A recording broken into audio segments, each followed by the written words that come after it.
Well, folks, today it's a slightly alternative one because I noticed when I was looking out tonight that the moon looks almost full. And sure enough, around about 6 o'clock tomorrow, we're going to be seeing a full moon. So this is a time that I used to work night shifts for 10 years.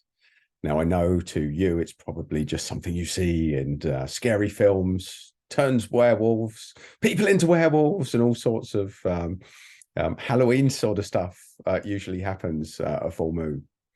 But one thing I can tell you for certain, without fear of any contradiction, is having worked as a nurse on medical wards, especially elderly wards, you know how the moon affects people. There were nurses that refused to work on full moons, on the nights of full moons, and that's a true story. And we used to suddenly see patients kick off, like go properly mad. We could have normal conversations at 9, 10 o'clock in the evening, and by 1 in the morning, they were virtually howling at the moon, in some case, actually howling at the moon. People's personality transplants that they'd have, and then they'd wake up the next morning without any memory of it happening. It used to fascinate me, the power of a full moon. In fact, whenever the wards used to kick off, the first thing I used to do was go out and check that it was a full moon.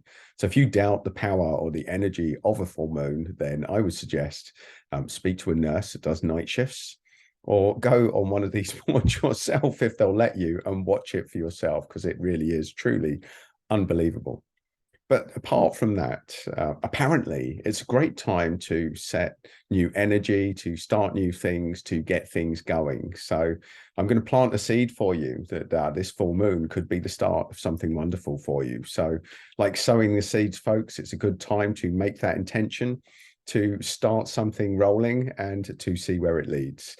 And wherever it leads, whatever you believe, whether you think I'm just a fruitcake or whether you actually want to go with the flow and do this exercise, I wish you well on that journey. And I wish you to embrace your inner lunacy, which is what it's all about.